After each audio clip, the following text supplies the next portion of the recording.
The scripture reading this evening will be coming from Mark 16, 15 through 16. And he said to them, "Go into all the world and proclaim the gospel to the whole creation. Whoever believes and is baptized will be saved, but whoever does not believe will be condemned."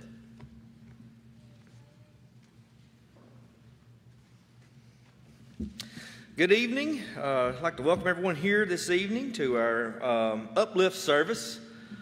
A few months ago, the elders asked myself, John Hatton, and Jim Johnson to give kind of a summary of what we do here at Wood Avenue from a mission perspective, from what we do as mission work. And some of the things that we do, and you all may not be aware of. Okay, you may not all be aware of the different things we're involved in, both from a stateside standpoint and also from abroad. And so tonight we wanted to kind of give a report on that and talk a little bit about what we do here at Wood Avenue and what the elders see fit to support on a monthly basis or a one-time basis or whatever it might be, but also a little bit of what we contribute every Sunday. So we'd like to see what are these things going toward. We see the building, we see things like that, we see different things going from that standpoint, but we don't always see what they're going to from a mission standpoint. And so they had asked us, if we wanted to put a little blurb in the bulletin or what have you. And in the meeting, John and I and Jim just said, let's just go ahead and just present it. Okay, on an uplift night, we'll present it, and I think it'd be good for everybody to know what we do. The scripture that Jesse just read, it says, "Go into all the world and preach the gospel to every creature." We're not challenged to go into our world, okay? You have your world. Your world revolves around you, right? You have people, and then the people that are around you and those things. Well, it doesn't say go into your world. It says go into all the world. And so that's what we're trying to do here at Wood Avenue, is to help to spread the gospel all across the world, as you will. In 1 Corinthians 1, verse 17, Paul says, "For Christ did not send me to baptize, but to preach the gospel, and not with words of eloquent wisdom, lest the cross of Christ be emptied of its power." Okay. So he's saying there that, he wants us to go out and do.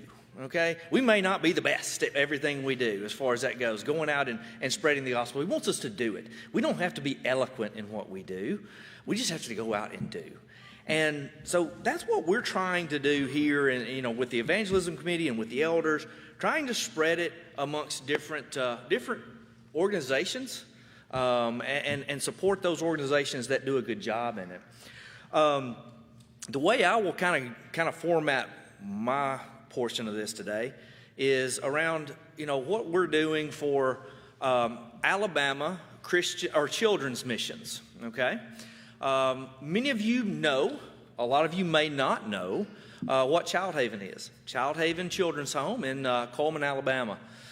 These are for children that have they're orphans or that are foster children or what have you, that are in a children's home. Okay. And this is the facility there in Coleman, what it looks like today.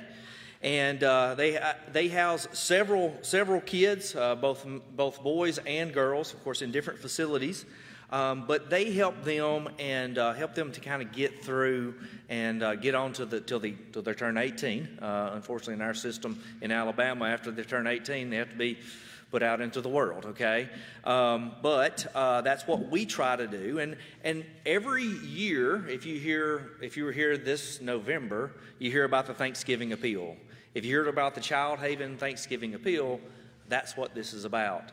What we donate or what we help with that, it helps with buying Christmas gifts and things like that for these kids that are there. I know I've been going here for 17 years, maybe 18, and we've always supported Child Haven. I don't know exactly how long, but it's been a long time that we've supported Child Haven. So that's one of our work from the children's standpoint. Another one is the North Alabama Christian Children's Home, and that's locally. That's here in Lauderdale County. That's in Green Hill. I can call it Green Hill because that's where my dad's from. But in Green Hill, Alabama. If you know, Jen and Jeff Wells are the house parents there. They do a lot around here. We actually, and I didn't mention, but with Child Haven, we give about $12,000 a year to them, about $1,000 a month. And then with the North Alabama Christian Children's Home, we give $4,800 a year. That's our monthly or our annual contribution to them. And that has increased from $2,400. It increased in 2024 from $2,400. So we've almost doubled that over the last year, and we're going to continue to do that in 2025. Now, the North Alabama Christian Children's Home, you'll hear Josh probably talk about that close to March. I think it's March the 7th and 8th in 2025. They have a trail ride and silent auction, and a lot of our members will go there, have some pretty good chicken stew and things like that. So that's this one right here, this picture that I've got on here, this is of Mr. Columbus Coker in a sidecar for a trail ride. And so it's a pretty good. This was when he was doing that. The next one is Melvin Whitlock in the West Side Kids. That's here in Florence. Okay, many of you a few years ago. I don't know if who all was here, but many of you may remember Melvin coming here and preaching one night, and he had some folks with him. He is something else. He's a great guy. He's a powerful speaker, a powerful baptizer. It's the first time I've ever seen water actually burst out of that baptistry and fall onto the pulpit. So he baptized a young man that night, and that has always stuck with me about how he owns a car wash business, so he may have been pressure washing him. I don't know. I'm just kidding. I shouldn't. So, but Melvin is a great guy. Every Sunday morning and Sunday night and Wednesday night, he goes around. He takes a van to underprivileged kids that would never go to church. And the parents willingly let them go, and he takes them, he gives them food on Wednesday nights, takes them to McDonald's, has just a bunch of kids with him all the time. If you see him outside of his car wash, he normally has kids with him. And he has, this is a picture actually in 2023, he was awarded the Heritage Christian University Founders Day recipient, which was honoring those who have provided noble service to the church in our community. So, Melvin, if you ever hear his radio things, if it don't shine, it ain't mine. That's Melvin's advertisement. So, go and support Melvin. Our next is kind of going up into more of our high school and university missions. We have Mars Hill Bible School. We have several that I've looking at that have gone and are going to Mars Hill currently, that attend here at the Wood Avenue Church. And this school has been around a long time. It's one of those things that we give $4,000 a year. I don't know if those who do not go there, I don't know if you knew this or not, but every teacher and every coach and all that are in the faculty at Mars Hill are members of the Church of Christ. The board has done a very good job of keeping that close, because that's become a little bit harder over the past few years. But everyone there is a member of the Church of Christ and does a great job of really helping our kids. Our kids have a daily, I guess they have Bible that is required subject for every student every semester. And they have chapel every day. So good thing there. Next is Heritage Christian University. We give $6,000 a year to HCU. We've had several members that have come in and come out of Heritage Christian, over the past few years. We started doing this a few years ago, contributing this to Heritage Christian, and have continued that on. And that's to help with scholarships and things of that nature for some of these kids that are coming in and coming from different parts of the country and wanting to be preachers and teachers of the gospel. The next thing that we have is the UNA Christian Students Center. We got $9,600 a year that we've done on that. Now that was an increase. In 2024, we increased that from $7,800 to $9,600. Josh and Carrie Webster and Ethan and Taylor Hunt are very close to that work, that ministry that we have there. Before you have a college student that actually goes into this, you don't realize how much they do there. But with Jaden, every Tuesday and Thursday, it's like, she going to the split Devo today? Okay, yeah. Is she going to the big Devo today? Yeah, she's going to those. So they have those Devos that go on. We have Manna on Mondays. So if you ever hear somebody talking about Manna Mondays, one Monday a month, I think it is, the church here at Wood Avenue actually sponsors and helps feed kids there and other folks that are maybe even not members of the CSC. Then the next thing we have is the Northwest Shoals Community College Patriots for Christ. It's a similar program. We give $2,400 a year on that. Robbie Roberts is the director of that. We provide campus-wide meals and weekly Bible studies for kids at Northwest Shoals. Northwest Shoals is it's very much a commuter college, and so you may have a gap in between, and so during those gaps in between, Robbie will set up Bible studies and those kind of things as far as that goes. So good work there. Then we'll move on, and on my part is the mission work with the elderly. And I'm going to read real quick in 1 Timothy, if you want to open your Bibles to 1 Timothy 5, verses 1 and 2. It says here, do not rebuke an older man, but encourage him as you would a father. Younger men as brothers, older women as mothers, younger women as sisters in all purity. As you start seeing, I guess in my younger years I didn't really realize this, but the older generation has a lot more time on their hands than somebody else might, okay? And especially those who are in the nursing home and who might have, Ricky has talked many times about his grandmother and how her mental faculties were all there. And if we didn't have someone going and ministering to them on a weekly, daily basis, how lonely would that be? And how discouraging would that be? And so if any of you know Kevin Dillon, I had another picture that I was going to put up here, but I didn't. It's Kevin's flexing.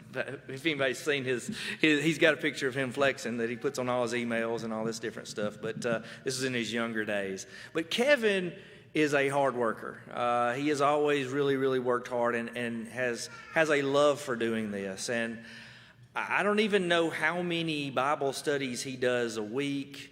It's a lot. It's a lot because it took about when he was sick a few months ago. It took 4 or 5 people to fill his shoes.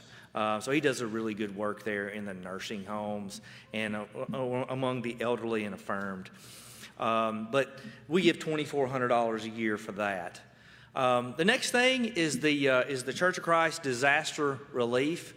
This is something that isn't really generational, but it's around things that people experience when they experience disasters. This year we have given $5,000, or I'm sorry, 2024 we gave $5,000. Back in October, that really helped out with the floods in North Carolina and different things that went on. This is a well-run organization. I don't know if I worked during Hurricane Katrina in the insurance industry, and the disaster relief folks that were there It was amazing how well run it was. Also during the 2011 when we had the tornadoes, they just have it all together. So if you ever have an opportunity to work with the disaster relief folks during this time, during a time, you will see this is a very, very well-run organization. They have 14 employees, but in 2024, now, but 86% of all the money, 86.82 actually, percent of all of the money that they raise goes toward the actual people, helping the actual people. That's a pretty good number, as far as that goes. Keeping it under 15% for staffing. In March of 2020, you'll see this is actually a picture of then and now, I guess then President Trump touring a facility in Cookeville, Tennessee, when they had a tornado go through there. And he said it's a case study of what should be done and how it can be done. So that's why the elders here have decided to support that and to support those things. But those are just a few or most of our stateside missions that we kind of work with here at Wood Avenue on a monthly basis, and we get monthly reports from them in most of these cases. And if anybody has any questions around any of these folks, you can come and ask me, John, or Jim about it. Or if you know of another work that we might want to look at stateside or abroad, please come see us, and we'll be more than happy to present that to the eldership. But that was my portion of it. We'll have a couple more songs, and then John will come up here and present the other part.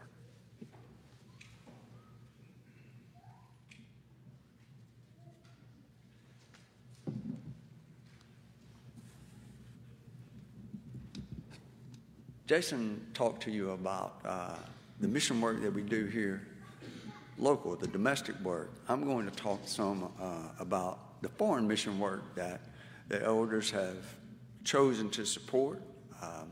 So the first one is saving Asian souls. This work is under the oversight of Ron and Pat Brown since 2015. It's a mission work that's been going on for a long time, and Ron Brown has come here on multiple occasions and presented. This is a work with young women and teenage girls in Asia. They're currently, they have 21 safe houses and 268 girls in 4 different Asian countries that they're helping to provide a safe place for. It allows the girls to have a safe place to complete their education in a Christian environment. The environment they live in is very, very different from the United States, and so they're oftentimes treated as property there, and so some of them are put out by their families or sold by their families. And if you've heard Ron come and present here, it's heartbreaking to hear him talk about the suffering that some of those young women and girls have had to go through. And so this is a very, very great work that the elders have supported for many years. Wood Avenue contributes $416.67 per month to this, or $3,600 a year. So this is a great work that they have chosen and for many years to support. And Ron is he's up in years, but he's still very supportive of this work, and hopefully he will still have the health and strength to continue to do it. Another work that's supported is Rescue Ukraine. This is overseen by Jeff Abrams. He was the preacher at Tuscumbia Church of Christ for 18 years. The Rescue Ukraine program is a great work. It supports Ukrainian preachers. It assists in the evacuation of Christians and other refugees and a lot of relief effort. The Ukraine is presently at war with Russia, so they have a tremendously tough situation right now.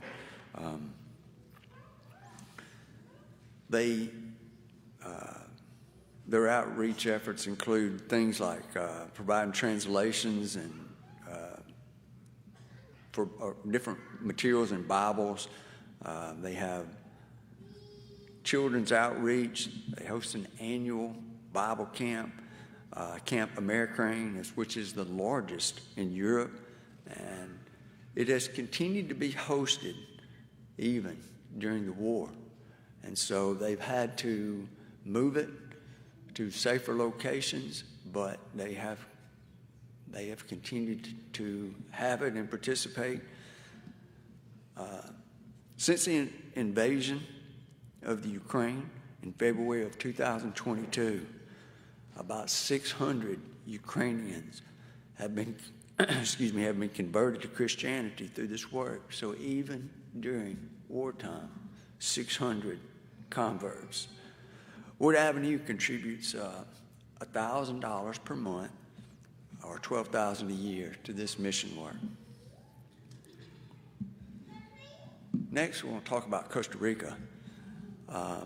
As many of you know, for the last several years, some of us have gone on a mission trip to Costa Rica to work with the congregation there in La Fortuna.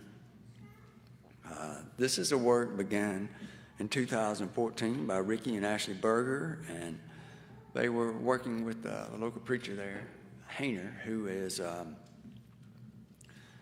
very dynamic guy. He's very enthusiastic. The work there is, they're very passionate about what they do. They're very, very involved. So the work there that Wood Avenue helps support is to support them. They're workers, and so when you go there, they have the Bible study set up. It's not something that you have to worry about arranging. They'll have it ready to go when you get there. Some things that they're doing, though, Ashley and Ricky have been diligent about delivering Bibles and other literature. So this past trip marked 500 Bibles delivered to the work there. We've also delivered children's Bibles, reference books, song books, pamphlets. But this is a very good work. Wood Avenue contributed $7,000 last year to this work, going for this trip, and the purchase of Bibles and other needs that they have there. And the plan is to continue this work again this summer, and the elders have decided to support that work and continue it. The next work is work in the Northwest Pacific Islands. This is a work that's been going on for several years, but only recently joined by the Wood Avenue Church of Christ in supporting. It's a mission work that Wayne and Christy Parker have been doing in the Pacific Islands for a while. They work with the established churches at Pompeii and Cyprus now in the islands of Northwest Pacific. They're currently working in Nicosia, Cyprus, to establish a congregation there. So that's the work that they're currently working on, along with some of the other continuing works that they had already in the works. So as they're working to establish this congregation, they're also working on distributing books, Bibles, and other types of media that are in multiple languages. But Wood Avenue's contributed to this work they began with this church they're trying to establish.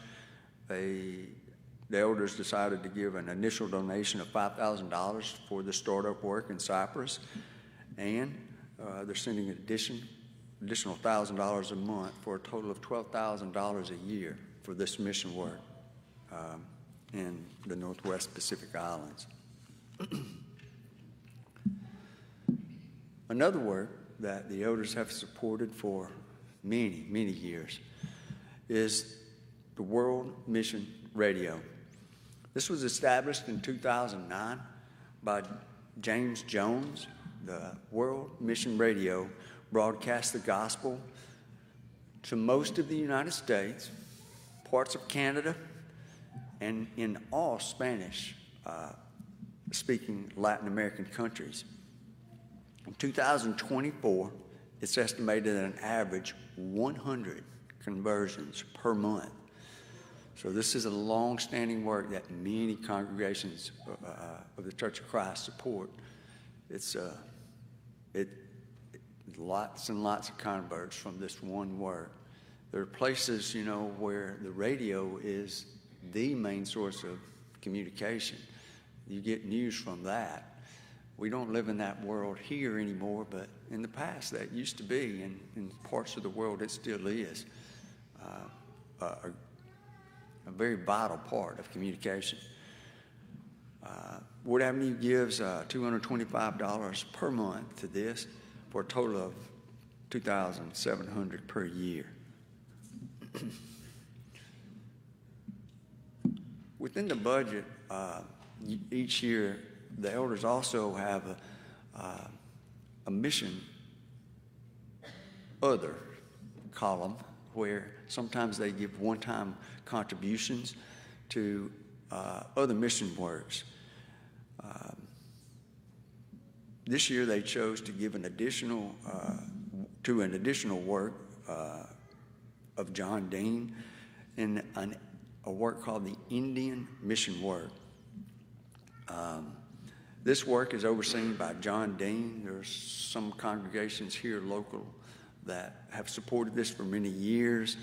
He was a student at Heritage many, many years ago, and Killen, Church of Christ, and Cox Boulevard are two that have supported this for many, many, many years.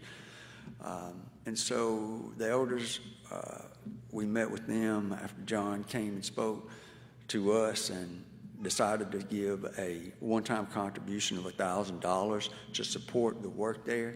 This work has been ongoing. John Dean's father started this, so this has been around for 30-plus years. There are 2 Bible colleges that they support. They also do a lot of work with orphans and widows. They work with children and teens, and they're involved in many other evangelism programs. They have camps and gospel meeting types events where thousands attend sometimes. Wood Avenue is contributing $500 toward a baptistry, and yes, a baptistry, the complete thing, $500, and also for $500 for 100 Bibles and hymn books. He came and talked to us about that, and an unusual circumstance is that baptistry. It's something that you and I would say like preformed with a set of stairs to go up.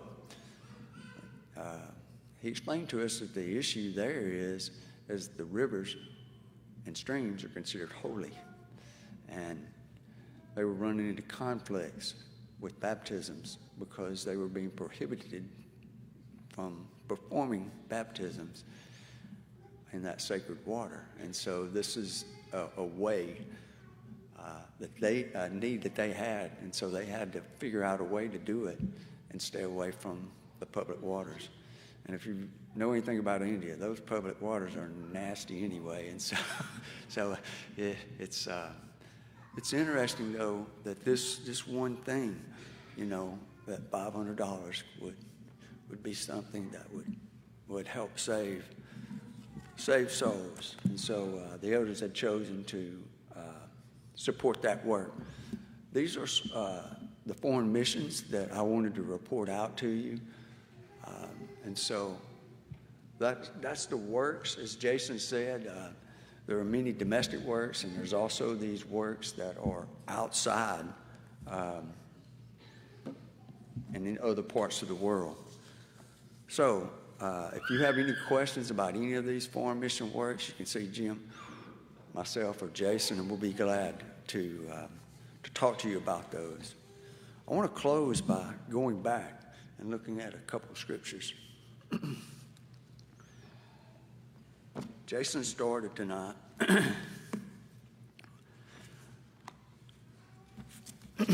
excuse me, in Mark 16. Jesse read for us. He said to them, "Go into all the world and preach the gospel to every creature." That's something that we're bound to do. And part of what the church here is trying to do is, with all these mission works, is to reach the lost. That's the goal of all these things that Jason and I have talked about tonight. So another verse that I think that's relevant excuse me, tonight is from 1 Corinthians chapter 15. A couple verses there, verses 3 and 4.